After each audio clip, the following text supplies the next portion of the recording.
We see in multiple instances throughout this clip from the 2015 finals that on average, there's at least 2 defenders focusing on Steph at the top of the key or either wing of the floor. And this gradually increases the further down court he gets, to the point where defenses practically collapse in efforts to stop him. An easy example of this is this clip where Curry is being guarded by 2 defenders, LeBron James and Timothy Mozgov, which leaves 2 assignments open, Draymond Green at the wing and Andre Iguodala in the corner. Since Draymond is more so on the stronger side of the floor, a pass to his side of the floor risks a turnover and a scoring opportunity for the Cavaliers on the other end.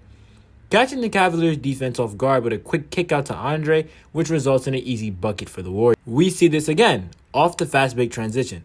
The defense is so focused on Steph that Klay is able to get to his spot, get in position and shoot either an uncontested 3-point shot or whatever he wanted to at that point. Gravity in this context works as a double-edged sword for opposing defenses. Not only can Steph open up opportunities for himself to score off defensive attention, but if it wasn't already obvious, Curry's gravity opens up the rest of his teammates for scoring opportunities as well. This alone is a no-brainer and is a direct result of the previous statement I said before. The fact that defenses can carve out defensive schemes, put their entire attention on Stephen Curry at all times on the floor, and he could just do this, or this, or this, just makes it even harder. But Curry isn't just throwing the ball and praying for it to go in like some might assume when you turn on the TV and watch the game.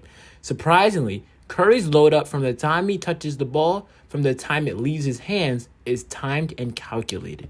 According to Coach Rick Penny from BreakthroughBasketball.com, there are 3 components that make up a great, fast, efficient 3-point shooter.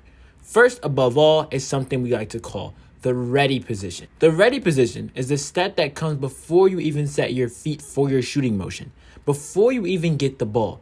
The ready position is very self-explanatory. This is when an offensive player is positioning their body to get ready for the ball and to shoot. The second step is what he calls the set position. This basically in of itself is also self-explanatory. This is when the player is getting into position to shoot the basketball. For most spot-up shooters, having your feet set in position is very essential and plays a very important part in the success of your shot going in.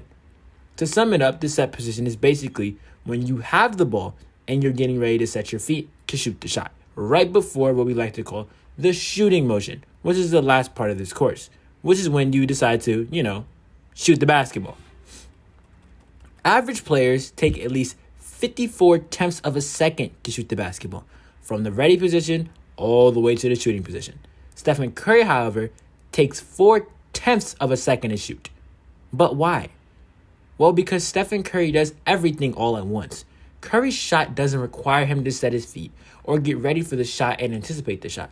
It does, but the difference is that Steph is basically 3 steps ahead of each of the steps I listed. By the time most defenders have their hand up, the ball is already gone. Here's a clip from the 2021 season against the Utah Jazz, where both gravity and quick shot release are both at work. Curry could have easily just laid the ball up or went for the foul and got the free throws, but there's a risk of Rudy blocking him at the rim, so he runs back outside to the perimeter where Rudy is more vulnerable to penetration.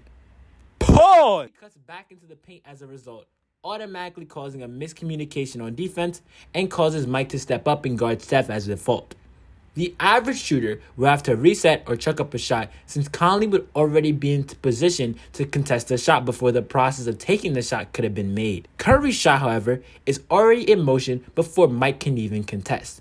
Curry's shot is already in shooting motion, and by the time Conley puts his hand up, the ball is already in the air, and in Curry's fashion, it goes in. Curry's ability to shoot wherever and whenever he wants also makes it even harder to guard him. Another underrated part of Curry's ability to score is his ability to create space, and this much little of it. Space creation in basketball is the ability to create separation, or in other words, space from your defender, usually with the agenda of getting a shot off, usually accomplished by footwork, handles, or both. Now there's 2 main ways Stephen Curry can create space. One, which is pretty obvious, is through the ball screens. Remember how I said that Stephen Curry doesn't need to set his shot, so it makes it harder to guard him at the perimeter? What also plays a part in this is his ability to move off the ball. How, you may ask? Through ball screens, of course.